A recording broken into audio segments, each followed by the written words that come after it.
believe that history will be kinder to me. दोस्तों, पूर्व प्रधानमंत्री मनमोहन सिंह ने कहा था कि वर्तमान में मीडिया और विपक्षी दल जिस तरह मेरी आलोचना करते हैं उसके मुकाबले इतिहास मेरे प्रति दयालु रहेगा, इतिहास मुझे बेहतर जज करेगा। कई मायनों में मनमोहन सिंह का यह बयान सही साबित हो रहा है, क्योंकि आज के आर्थिक हालात के बीच अर्थव्यवस्था के कई एक्सपर्ट मनमोहन सिंह को याद करते हैं, तो मनमोहन सिंह बीजेपी के लिए भी ढाल बन गए हैं। ऋषि सुनक के ब्रिटेन का प्रधानमंत्री बनने के बाद कांग्रेस के कई नेताओं ने जब यह सवाल उठाया कि भारत में क्या सत्ताधारी दल अल्पसंख्यक समुदाय को इतना सम्मान देता है ब्रिटेन की तरह, तो बीजेपी के नेता मनमोहन सिंह का उदाहरण दे रहे।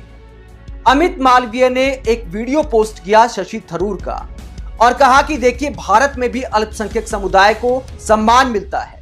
उस वीडियो में शशि थरूर क्या कहते हैं, जरा सुनिए। The last elections 5 years ago gave the world the extraordinary phenomenon of an election being won by a woman political leader of Italian origin and Roman Catholic faith, Sonia Gandhi, who then made way for a Sikh, Manmohan Singh, to be sworn in as Prime Minister by a Muslim, President Abdul Kalam, in a country 81% Hindu.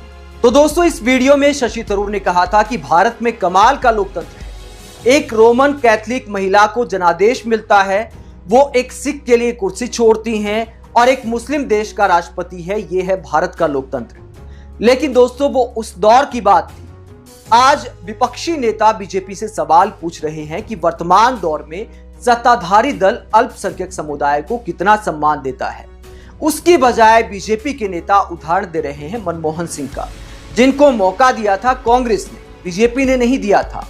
जहां तक BJP का सवाल है, तो क्या BJP के नेता सुषमा स्वराज की वो कसम भूल गए जब उन्होंने सोनिया गांधी के प्रधानमंत्री बनने पर कसम खाई थी कि अगर सोनिया गांधी प्रधानमंत्री बनती हैं तो मैं अपने बाल कटवा लूंगी। श्रीमती सोनिया गांधी को प्रधानमंत्री पद की शपथ दिलाई जाती है तो उधर उनकी शपथ होगी और इधर मेरा त्याग पत्र होगा, और ये लड़ाई मैं एक भिक्षुणी के तौर पर लड़ूंगी, जिसमें मैं रंगीन वस्त्र उतारकर केवल श्वेत वस्त्र धारण करूंगी, सफेद साड़ी धारण करूंगी, अपने केश कटा दूंगी, जमीन पर सोऊंगी और भुने चने खाऊंगी। ये मेरा कठोर व्रत है। सुषमा स्वराज की एक कसम दिखाती है कि बीजेपी का समावेशी राजनीति को लेकर क्या रुख था।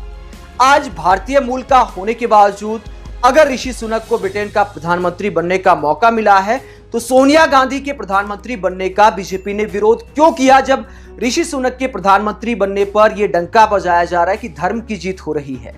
हकीकत यह है कि धर्म, रंगभेद आदि की राजनीति की ब्रिटेन में हार हुई है। अगर धर्म की राजनीति आधार होती तो ऋषि सुनक कभी ब्रिटेन के प्रधानमंत्री नहीं बन पाते। उनकी काबिलियत को देखा गया है, ब्रिटेन के सांसदों ने उनकी काबिलियत पर भरोसा किया है। ऐसे में मनमोहन सिंह को ढाल बनाना और सोनिया गांधी को भूल जाना, बीजेपी की ऐसी राजनीति पर आप क्या सोचते हैं? कमेंट बॉक्स में अपनी राय जरूर